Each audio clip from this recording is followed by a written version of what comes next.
Hi friends, இன்னைக்கு பார்க்க போகிறது Vinayagar Chaturthi Special கொழுக்கட்டை தான் பார்க்க போகிறோம். நம்மக்கிட்ட அரிசி மாவு தேங்காய் இருந்தாலே நமக்கு போதும்.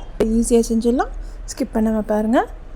ஃபஸ்ட்டு நம்ம தண்ணி கொதிக்க வச்சுக்கலாம். தேவையான உப்பு சேர்த்து தண்ணி கொதிக்க வச்சுக்கோங்க. கொதிக்கிற தண்ணியில் நம்ம இப்போது கொழுக்கட்டை மாவு கலக்க போகிறோம். ஊற்றி நம்ம பிசைஞ்சிக்கலாம். இது வந்து இன்ஸ்டன்ட் மாவு தான், கடையில் வாங்கினது. கொழுக்கட்டை மாவு, ஏப்ப மாவு இது வேணால் நீங்கள் யூஸ் பண்ணிக்கலாம். கொஞ்சம் கொஞ்சமாக நம்ம தண்ணி ஊற்றி நம்ம நல்லா கலந்துக்கலாம். நான் உங்களுக்கு கலந்துட்டு உங்களுக்கு காட்டுறேன். ஆறுனதும் நம்ம பார்க்கலாம் எப்படி இருக்குன்னு. இப்போ நம்ம தேங்காவை பார்க்கலாம். தேங்காவை ட்ரை ரோஸ்ட் பண்ணிக்கலாம். சிம்மில் வச்சுக்கோங்க.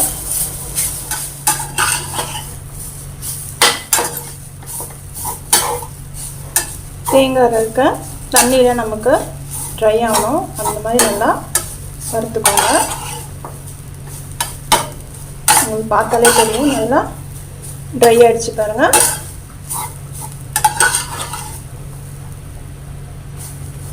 நல்லா கருப்பட்டுடுச்சு.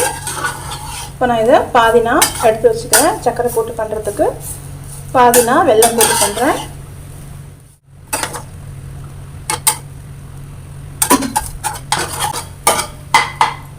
இது ஒரு கப் இருக்கும். அதுக்கு நம்ம ஒரு 3/4 கப் வெல்லம் சேர்த்துக்கலாம். நான் பொடிச்ச வெல்லம் தான் சேர்த்துருக்கேன். சேர்த்துட்டு நல்லா கலக்கி விடுங்க. நமக்கு அடுப்பு சிம்மில் இருக்கட்டும். வெல்லம்லாம் நல்லா உருகி வரும். நம்ம கைவிடாமல் கலக்கிட்டே இருக்கணும். வாசனைக்கு ஒரு ஸ்பூன் ஏலக்காய் தூள் சேர்த்துக்கோங்க. சேர்த்துட்டு நல்லா கலந்துட்டுக்கோங்க.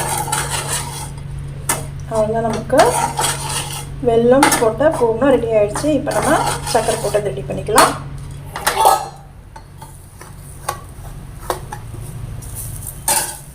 மீதி இருக்க தேங்காய் ஒன்று சேர்த்துக்கலாம். சேர்த்துட்டு இது ஒரு 3/4 கப் இருக்கும். இதுக்கு நான் ஒரு 1/2 கப் சர்க்கரை சேர்த்துக்கிறேன். உங்கள் இஷ்டமாக உங்களுக்கு தேவையான அளவு சுகர் நீங்கள் சேர்த்துக்கலாம். சேர்த்துட்டு நல்லா கலந்து விட்டுக்கோங்க. சர்க்கரையும் நல்லா இலகி வரும்.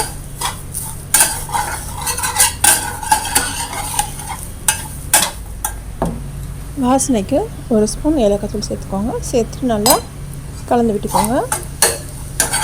நல்லா நமக்கு சர்க்கரை போட்டு பூர்ணம் ரெடி ஆகிடுச்சு.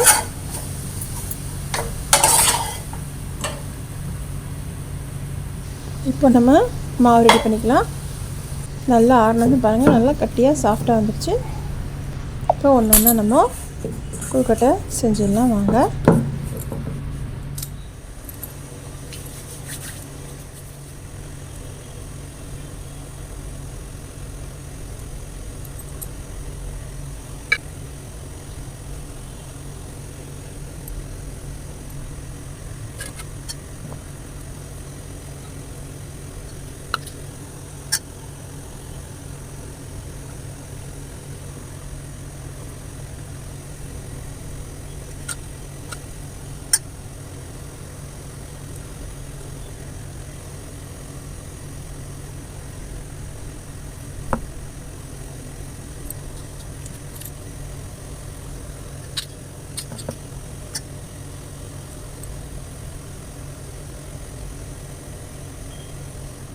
இது மாதிரி எல்லாத்துலையும் நம்ம பூர்ணம் வச்சு நம்ம ரெடி பண்ணிக்கலாம்.